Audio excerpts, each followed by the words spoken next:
And Louise, back to Harry, and we know he's heading to the UK soon.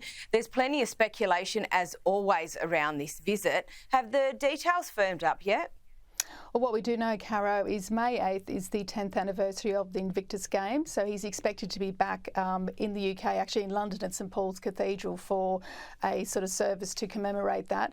What we don't know is whether, of course, Meghan or the children, in fact, will accompany him. I think this trip is sort of causing a bit of angst, certainly within his brother's circles, because it's not as though Harry can do a quick in and out or dash into the UK and then leave quickly, given the news that we all know, of course, that his father has cancer and his sister-in-law has cancer. So there is some suggestion that a meeting will be arranged between the estranged brothers and maybe some kind of public appearance, not some kind of press call or some sort of event. More likely they'll be seen together in public to sort of suggest that they can actually get along together, and maybe the ice is thawed between them given their respective health battles in the family. But it'll be interesting to see what happens. But certainly if Harry just sort of dashes in and out, it won't be a good look for him. He has to be very careful of the optics on this trip.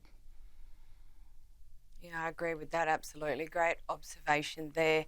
And Bronte, another great piece from you this week. You've been on fire this week, Dal, about bullying allegations made against Meghan by a former staff member. Now, obviously, these are just allegations, but what is the substance of them? Yeah, absolutely. They are just allegations, and Meghan has firmly denied them, as did Harry in his memoir last year. But look, basically, this all stems back to, you may recall that a few days before Harry and Meghan's Oprah interview, allegations surfaced of bullying from their staff, and the palace said that they were actually launching an internal investigation. Now, the results of this and any further details have actually never been released, so we don't know anything further about it other than Harry and Meghan's denial.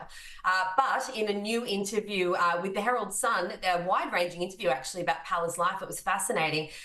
Their former staffer, who was a very senior palace aide, her name's Samantha Cohen. Now, she worked for the Queen for 17 years very closely, and then was seconded to Harry and Meghan for only about 18 months before she left royal duties altogether.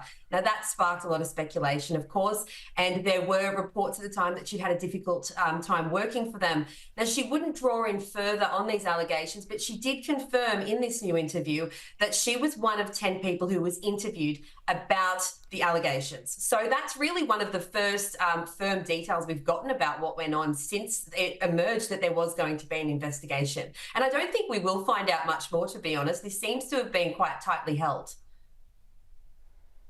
Yeah, no, oh, well, there might be something more, but who knows what will happen there. Now, Louise Roberts, Bronte Coy, thank you so much for joining me this evening.